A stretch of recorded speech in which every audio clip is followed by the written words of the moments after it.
An elder spoke. His name, his Indian name, is Chadaskatum Rich Taylor.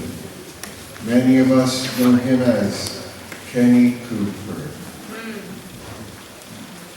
He had something really important to say that day. So even though they gave him a microphone and speaker stacks on a stage in the middle of a field, even though he had all of those resources, he wanted us to hear special words directly from his heart. And on that day, the elders said,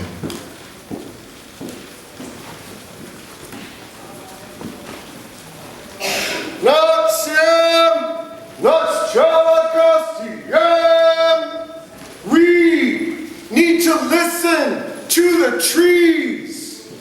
We need to learn from the trees like our ancestors did.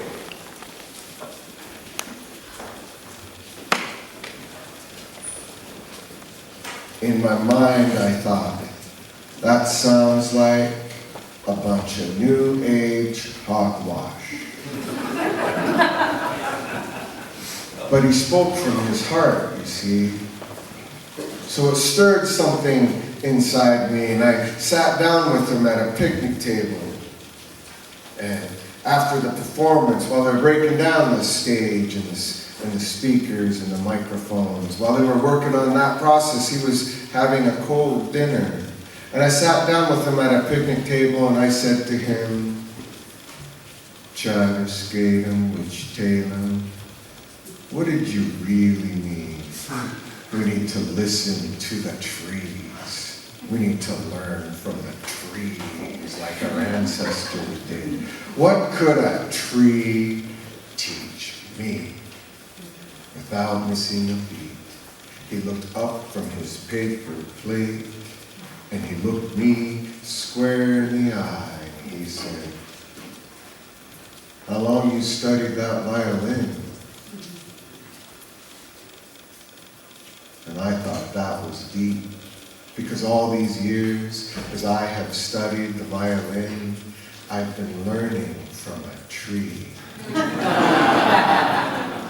I learned that every line in the grain of the wood is a symbol of a winter survived.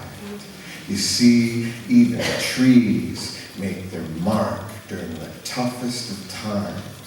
Even trees make their mark during the toughest of times. So I told this story in concerts all across the country. I told this story in Dayton, Ohio, at a university there, and in Chicago, and in San Francisco. And then I told the story down in Japan, and Korea, and that's like a whole different country down there. I came back home to tell the story one more time for a gathering of elders out at the Wecklium. And I was telling the story because I wanted everyone there to know that I am a good young man. I listened to my elders. Heck, I wanted Chadaskatum Wichtalam, who was sitting in the front row, to know that I was a good young man, that I listened to my elders. In the middle of my story, I was interrupted that day. Chadaskatum Wichtalam said, Swil Kanim! Swil Kanim! And I said, yes, Chadaskatum Wichtalam? And he said, my hearing aid! It was turned down that day. I really just wanted to know how long you studied violin.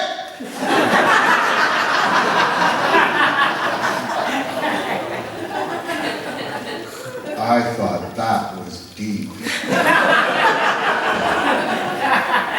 He took me up to an old growth forest up near Mount Baker. He took me to the base of a tree that was so big we could all fit inside of this tree. It was huge. He had me look up. I looked up.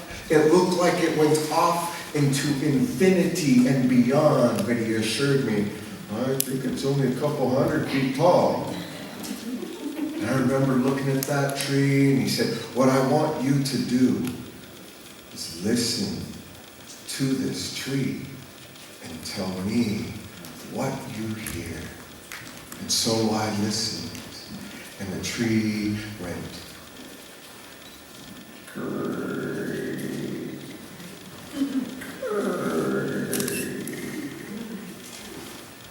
curry, curry, curry,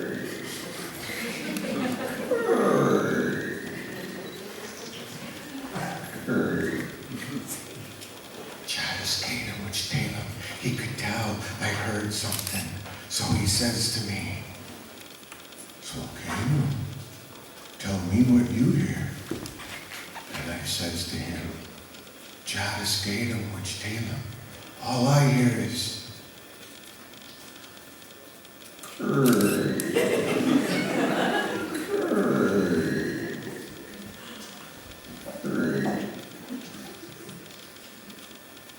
curry, curry.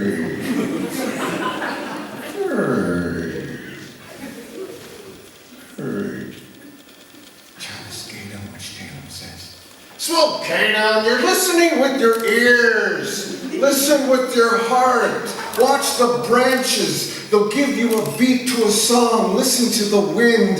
Listen to the birds. They'll sing a melody. Your job is to just play along.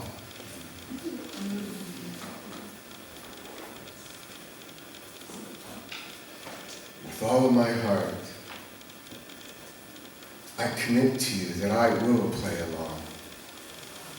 He's the one that reminded me that my ancestors signed a treaty when a dollar bill was $1. It was worth $1. That same dollar bill today, because of our current economy, because of our current monetary system, because, well, I'm just going to say it, because of the Federal Reserve System, that same dollar is worth a fraction of a penny. When we signed a treaty, when we made an agreement, it was worth $1, and now it's worth fractions of a penny. They called us savages. The Declaration of Independence, what they gave this nation, it's called us merciless savages, uncivilized, and yet on this ground,